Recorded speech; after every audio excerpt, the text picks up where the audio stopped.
Hi everyone, this is my very first tutorial, so I don't know how well it's going to come out, and I'll try not to talk too much about stuff that doesn't apply. First of all, I've had a few people ask me how I made the gingerbread balusters on my staircase for my Beacon Hill, because I kind of modified the staircase from the original that came with it. And so this is just going to be a little tutorial on how I did that. One thing that's important is for this you will need a scroll saw, or you probably could use a band saw too. It is possible to cut these out by hand, but it would probably be really time consuming and frustrating and difficult, so I wouldn't recommend it. I used a skill scroll saw for cutting mine out. The materials that you'll need for this are some tongue depressors, I guess you could call them, or large popsicle sticks. I got these, I think, at Walmart. They were pretty cheap. You want to start out with a stack of 4 or 5. I think I used 5, and that seemed to work pretty good. So 5 of those. Then, of course, you'll want a pencil, an X-Acto blade, and then I have some files for sanding. I like to use these nail files. They work really good for small things for sanding. And I also have this thin one that I got at Hobby Lobby in the model section aisle. They have all kinds of neat little things that you can use for miniature stuff. And then either a pin, or the more high-tech thing is I have a Dremel with a very small drill bit on it. And once we get into this, I'll show you what I use that for, or the pin.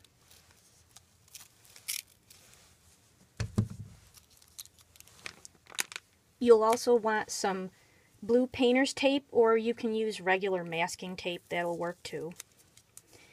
And of course, last but not least, you want a shape that you want your baluster to be. And this was just one I think I found on the internet, and I printed it out in Silhouette and cut it out.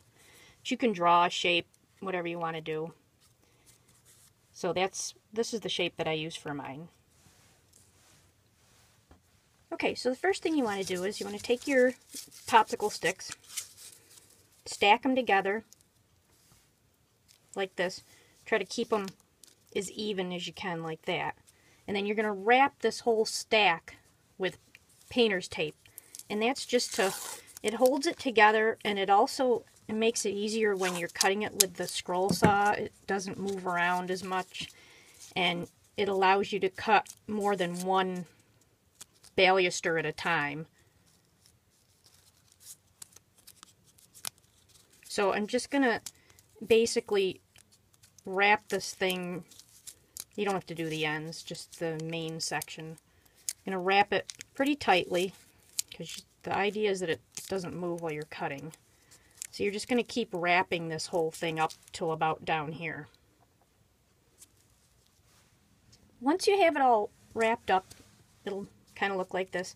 And you're going to want to probably use a pen. I forgot to add that into the materials, or like a thin black marker, because what you're going to do then is you're going to take your shape that you printed out, and you're basically going to trace it onto the tape, and you want to make sure you can see it. The tape is a little dark if you use the blue painter's tape, so if you had like even a white gel pen might show up better. Of course, if you use regular tan masking tape, you won't have that problem. But anyway, you're just going to take and you're going to trace the baluster shape onto the tape, and then you're going to cut that out with your scroll saw. So you kind of get the idea. Here, I'm not going to sit and do all of this, but anyway, you get the idea. So after you cut the shape out with your scroll saw, you're going to end up with several, well, 5 pieces that will look about like this. Now these came out not so good. There's kind of a notch there, and of course they're not exactly perfect, but here's where your sanding comes in. So then you're just going to take, you know, your little sanding tools, your files, and you're going to just sand the little edges and stuff here to try to get rid of any roughness and also to shape them, straighten them up. If you have any nicks on the edge here, you can kind of sand those. And you can either use this or you can use this big one. This tends to take a little more off quicker. But anyway, you get the idea. You're just gonna kind of sand it and shape it, smooth it up a little, make it look better. Okay. Then after you have it all sanded the way you want it, we'll just pretend this is all sanded the way we want it.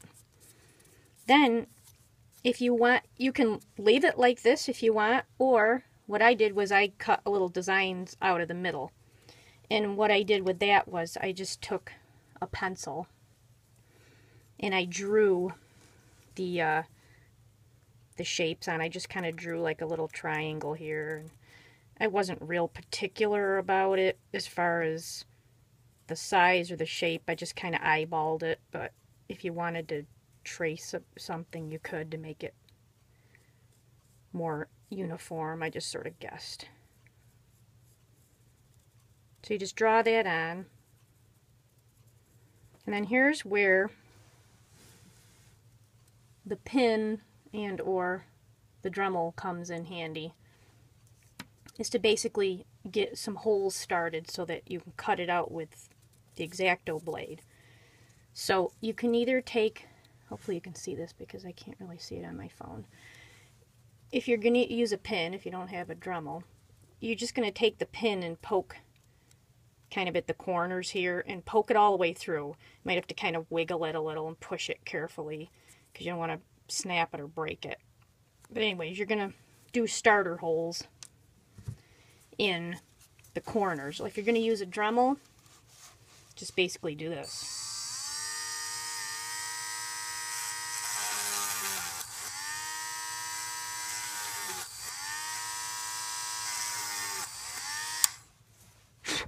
So it's just making starter holes so that when I use the X-Acto blade to cut it out, it's a little easier because I can score it and cut it on one side, and then I can flip it around and I can see where my holes are and I can kind of retrace my shape.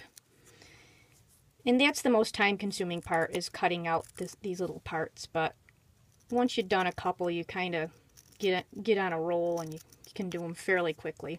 But anyway, you're just going to take the X-Acto blade and you're going to cut your shapes out. And then you'll end up with something like this. This is just a piece of my staircase I haven't installed yet, but these are the little balusters after I've cut them and stained them. And so it takes a little time, but it's pretty easy and it's kind of neat. You can do whatever shapes you want. So hopefully this tutorial was helpful for anybody who'd like to do something different with their Beacon Hill staircase or any of your Greenleaf House staircases. You probably could do something similar.